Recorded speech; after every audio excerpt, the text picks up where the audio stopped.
kita juga nggak hanya sekedar minta maaf. Kalau saya dukung pers segera aja masukin ya pengaduan kepada DPN tempat dia bernaung supaya diperiksa secara kode etik dan laporkan pelanggaran hukumnya kepada pihak kepolisian. Menurut kau gimana? Lu punya otak gak? Saya sudah 43 tahun pengacara. Emang lu fakultas hukum udah jelas lah, nggak usah pakai ditanya pasal berapa. Monyong lu. Kalau kau nggak tahu pasalnya, lu berhenti jadi wartawan. Sebenarnya Hotman Paris ini advokat atau bukan sih? Karena dia telah melanggar banyak sekali prinsip-prinsip dunia advokat. Pernyataan maaf dari saya Hotman Paris. Lucu loh. Aduh, dagelan apa lagi sih? Nggak mau dipenjara gitu. Hal itu sama saja menormalisasi bullying alias perundungan terhadap jurnalis yang sedang berupaya menegakkan pilar demokrasi. Sangat wajar apabila Iwakum menuntut permintaan maaf secara terbuka sekaligus mendesak organisasi. Assalamualaikum warahmatullahi wabarakatuh. Halo teman-teman semuanya. Selamat datang kembali di Surap Pentol, channel yang selalu menyajikan reaksi, opini, dan komentar seputar isu-isu yang sedang ramai diperbincangkan publik. Kali ini kita akan membahas sosok Hotman Paris yang menjadi sorotan setelah ucapannya kepada wartawan menuai kecaman hingga PWI dan organisasi wartawan mendesak adanya permintaan maaf dan langkah hukum. Bahkan kini Hotman Paris sudah menyampaikan permintaan maaf secara terbuka. Namun, apakah persoalannya benar-benar selesai? Bagaimana respons para wartawan, para pengamat, dan tentu saja netizen terhadap permintaan maaf tersebut? Apakah publik menerima atau justru polemiknya semakin melebar? Tonton videonya hingga usai karena saya akan memberikan komentar cukup panjang di bagian akhir video. Yuk kita tonton videonya. Si advokat untuk memeriksa rekam jejak etika sang pengacara. Keluar statement dari Dewan Pers, dia harus minta maaf, ya kan? Semoga aja dia mau. Kalau nggak mau, laporkan aja. Karena itu ada pelanggaran terhadap kode etik. Tinggal dilaporkan ke DPN tempat dia bernaung. Bisa juga dilaporkan secara pidana, karena itu pelanggaran juga secara pidana, ya kan? Meniadakan seseorang, ya kan? Mengatakan orang tidak punya otak itu pelanggaran hukum gitu. Jadi itu bisa diproses gitu. Jadi saya senang hari ini kalau saya dengar bahwa Dewan Pers sudah memberikan statement bahwa dia harus segera minta maaf. Tapi kita juga nggak hanya sekedar minta maaf. Kalau saya dukung pers segera aja masukin ya pengaduan kepada DPN tempat dia bernaung supaya diperiksa secara kode etik dan laporkan pelanggaran hukumnya kepada pihak kepolisian. Hotman Paris tanpa pers nggak jadi apa-apa kok, ya kan? Pers perlu berita, ya kan? Kemudian Hotman juga perlu panggung. Jadi harus saling menghargai gitu. Nah kalau ini tidak menghargai lagi, apa yang mau diharapkan dengan dia? Cuman sekarang media berani nggak, ya kan? Dalam situasi begini ya di boykot aja mestinya gitu loh. Jangan dikasih panggung lagi. Jadi gua tuh agak heran ya dengan advokat senior Hotman Paris begitu ya. Bisa-bisanya menangani perkara bawa-bawa nama Bapak Presiden begitu. Seakan-akan Bapak Presiden adalah kliennya selama 25 tahun. Yang menariknya adalah bahkan dia mengatakan dia tidak rela. Sebenarnya Hotman Paris ini advokat atau bukan sih? Karena dia telah melanggar banyak sekali prinsip-prinsip dunia advokat begitu. Prinsip-prinsip kode etik advokat. Yang mana seorang advokat tidaklah identik dengan kliennya. Dalam konteks pembelaan yang dibela adalah hak hukumnya, bukan membela individunya. Lalu kok seakan-akan ada sesuatu hal yang, mohon maaf ya, yang dia sebut tadi itu terkait dengan pemrosesan kasus hukum Febri Adriansyah tersebut, katanya tanpa izin, lalu bisa-bisanya dia yang tidak rela, Pak Prabowo aja biasa-biasa aja, ente kok seakan-akan Anda yang punya ketidakrelaan itu gitu. Dan sejak kapan untuk melaksanakan satu perintah undang-undang, amanat undang-undang dalam melaksanakan penegakan hukum, kenapa harus perlu izin presiden?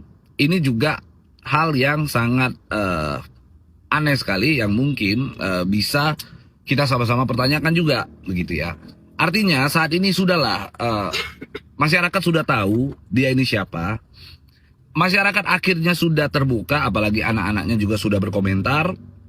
Aktifkan cancel culture terhadap orang tersebut. Aktifkan cancel culture terhadap advokat-advokat yang justru akan menciderai kemuliaan dari profesi advokat itu sendiri. Karena ingat, profesi advokat adalah officium nobile, sebuah profesi yang mulia atau sebuah profesi yang terhormat. Terima kasih. Lu punya otak nggak? Tanya kakekmu, masa tanya gue? Hingga hardikan, udah deh, shut up.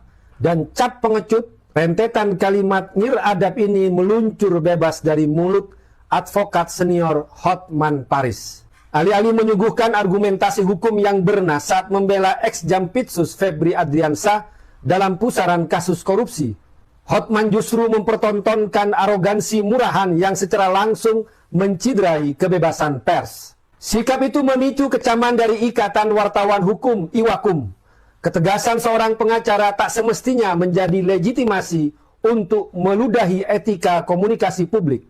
Wartawan bekerja di bawah perlindungan hukum untuk menggali informasi dan menguji transparansi narasumber. Benar bahwa setiap narasumber memiliki hak tolak untuk tidak menjawab pertanyaan.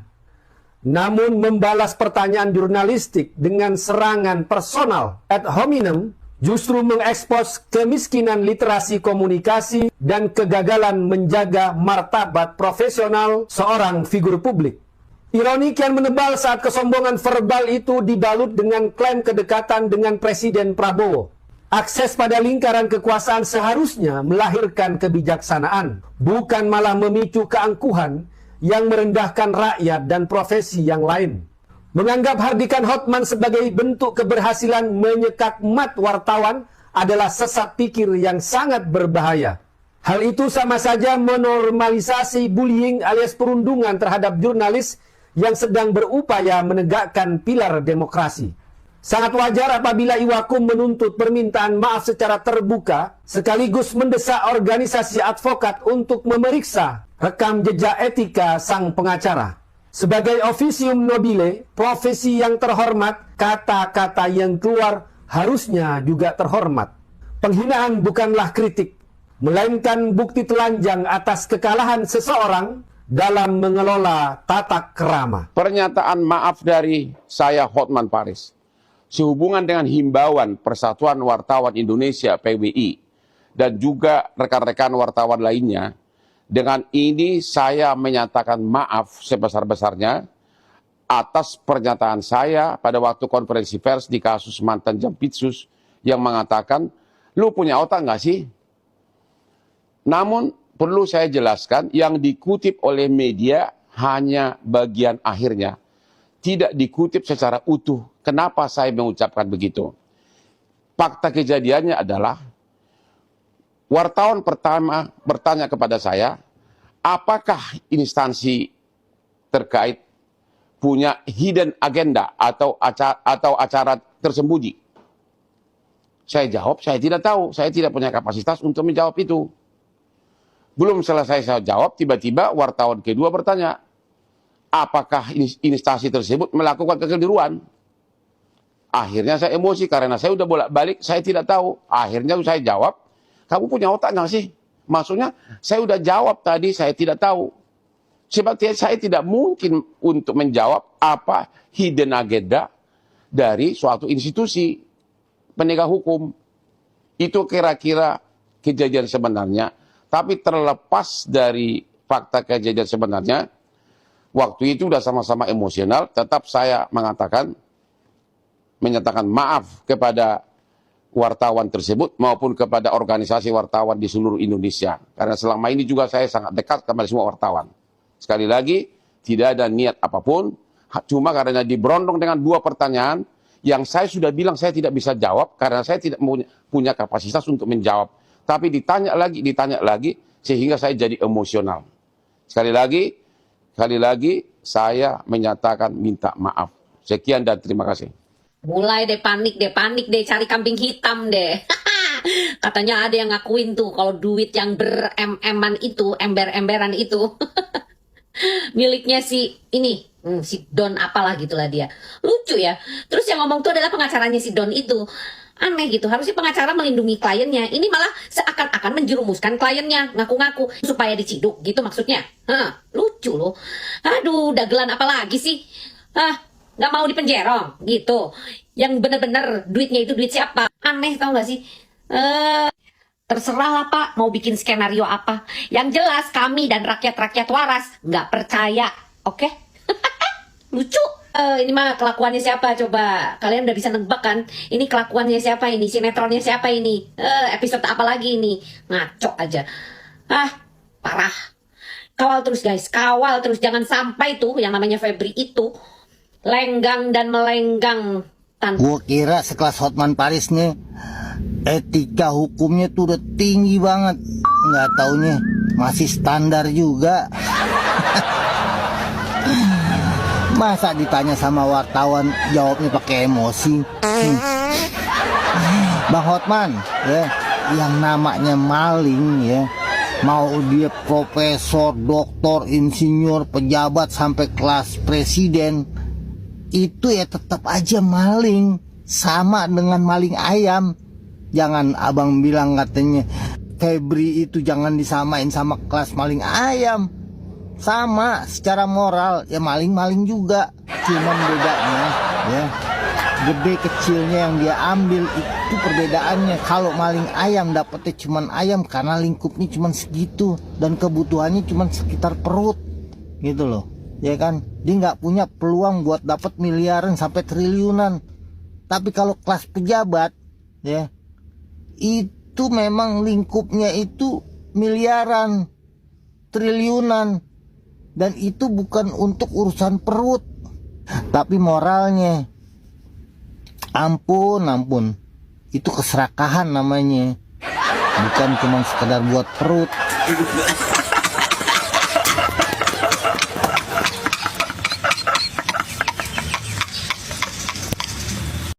Ada pernyataan Hotman Paris yang dianggap merendahkan profesi wartawan ketika salah seorang wartawan melontarkan pertanyaan mengenai ada atau tidaknya motif hidden agenda di balik penggeledahan yang dilakukan oleh kepolisian. Bagi teman-teman yang belum tahu, kita akan dengarkan seperti apa respon dari Hotman Paris. Menurut kau gimana? Lu punya otak gak? Jawab dulu, menurut kau gimana? Kalau tanya kakekmu, masa tanya gua? Sungguh sangat ironi ya, bagaimana bisa seseorang yang katanya mengaku paling paham hukum di negara ini, tetapi justru mengabaikan etika dalam menghormati profesi wartawan. Seorang advokat seharusnya paham bahwa pers itu memiliki fungsi yang dilindungi oleh hukum, mencari, memperoleh, dan menyampaikan informasi kepada publik. Jadi bertanya itu adalah sesuatu hal yang seharusnya dipahami oleh Pak Hotman, itu bagian dari tugas jurnalistik. Jika pertanyaannya itu dianggap keliru, ada yang tidak tepat, itu bantah saja dengan argumentasi. Narasumber punya hak untuk menjawab dan sampaikan jawaban itu secara elegan, bukan dengan kata-kata kasar, bukan dengan hal yang kemudian itu merendahkan orang yang sedang menjalankan profesinya. Dalam teori komunikasi, figur publik seperti Pak Hotman ini tuh memiliki power of discourse. Ucapan yang tidak hanya mencerminkan dirinya Pak Hotman, tetapi juga bagaimana membentuk budaya komunikasi di masyarakat. Jadi ketika ada penghinaan kepada wartawan yang kemudian itu dinormalisasi, yang dirusak itu tentu bukan hanya hubungan antara narasumber dengan media ya, tetapi juga bagaimana penghormatan terhadap kebebasan pers sebagai salah satu pilar demokrasi itu juga tercederai.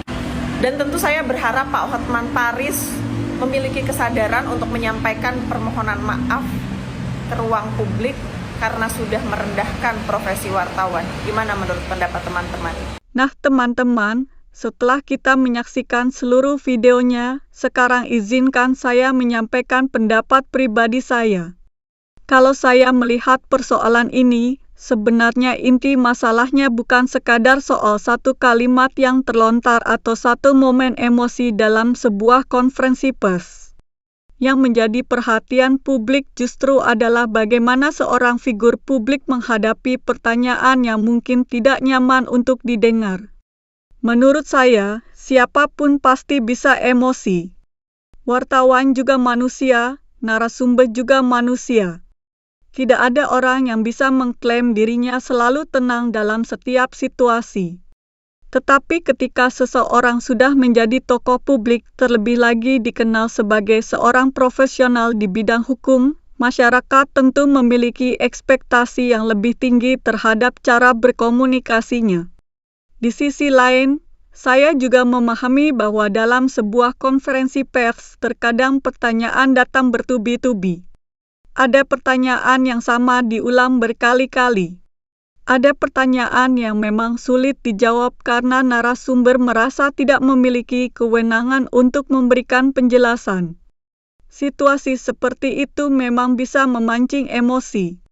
Namun menurut saya, justru disitulah kemampuan mengendalikan diri diuji. Saya pribadi berpendapat bahwa menjawab dengan tenang akan jauh lebih menguntungkan dibandingkan membalas dengan kalimat yang kemudian memunculkan polemik baru. Sebab setelah ucapan itu viral, perhatian masyarakat bukan lagi tertuju pada substansi perkara yang sedang dibahas, melainkan pada cara penyampaiannya. Kemudian kita juga melihat bahwa setelah polemik berkembang, akhirnya muncul permintaan maaf secara terbuka. Bagi saya, meminta maaf bukanlah sesuatu yang memalukan. Justru keberanian mengakui bahwa ada ucapan yang menimbulkan ketersinggungan bisa menjadi langkah yang baik untuk meredakan keadaan. Namun tentu saja, apakah permintaan maaf tersebut sudah cukup atau belum, itu merupakan penilaian masing-masing pihak yang merasa terdampak. Ada yang mungkin menerima dengan lapang dada. Ada pula yang merasa persoalannya perlu tetap diproses melalui mekanisme organisasi profesi atau jalur hukum apabila memang terdapat dasar hukumnya. Itu adalah bagian dari proses yang berlaku di negara hukum. Yang menarik untuk saya amati justru adalah bagaimana peristiwa seperti ini mengingatkan kita semua bahwa komunikasi memiliki dampak yang sangat besar. Satu kalimat yang diucapkan dalam hitungan detik bisa menjadi pembicaraan nasional selama berhari-hari. Di era media sosial, potongan video yang berdurasi beberapa detik saja bisa membentuk persepsi publik dengan sangat cepat. Karena itu saya berpikir bahwa semua pihak perlu mengambil pelajaran. Wartawan tentu tetap menjalankan tugasnya mencari informasi dan mengajukan pertanyaan. Narasumber juga memiliki hak untuk tidak menjawab apabila memang tidak memiliki kapasitas atau memilih tidak memberikan komentar. Tetapi hubungan keduanya akan jauh lebih baik apabila sama-sama saling menghormati. Menurut saya, publik juga sebaiknya tidak langsung mengambil kesimpulan hanya berdasarkan satu potongan video. Akan lebih baik apabila melihat konteks secara utuh sebelum membentuk penilaian. Di sisi lain, figur publik juga perlu menyadari bahwa setiap ucapan mereka memang akan mendapat sorotan yang jauh lebih besar dibandingkan orang biasa. Saya yakin banyak orang memiliki pendapat yang berbeda-beda mengenai kasus ini. Ada yang menilai permintaan maaf sudah cukup. Ada yang merasa masih perlu ada evaluasi lebih lanjut. Perbedaan pendapat seperti itu adalah hal yang wajar selama disampaikan secara santun dan berdasarkan informasi yang benar. Pada akhirnya, saya berharap polemik seperti ini bisa menjadi pengingat bahwa perbedaan pandangan tidak harus berujung pada saling merendahkan. Kritik bisa disampaikan dengan argumentasi. Pertanyaan bisa dijawab dengan penjelasan. Ketika komunikasi dilakukan dengan baik, masyarakat pun akan lebih mudah memahami persoalan yang sebenarnya. Itulah pendapat pribadi saya. Bisa saja Anda memiliki pandangan yang berbeda, dan itu tentu sah-sah saja. Justru kolom komentar menjadi tempat yang baik untuk berdiskusi selama kita tetap menjaga etika, menghormati sesama, dan tidak menyerang pribadi siapapun. Kalau menurut teman-teman bagaimana? Apakah permintaan maaf tersebut sudah cukup menyelesaikan persoalan, atau menurut kalian masih ada hal lain yang perlu menjadi perhatian? Silakan tuliskan pendapat kalian di kolom komentar dengan bahasa yang santun agar diskusi kita tetap sehat dan bermanfaat. Jangan lupa dukung terus Hanel Surapento dengan menekan tombol like, subscribe, aktifkan juga lonceng notifikasi, dan bagikan video ini kepada teman-teman kalian agar semakin banyak yang bisa mengikuti diskusi kita. Terima kasih sudah menonton sampai akhir. Saya pamit undur diri. Wassalamualaikum warahmatullahi wabarakatuh.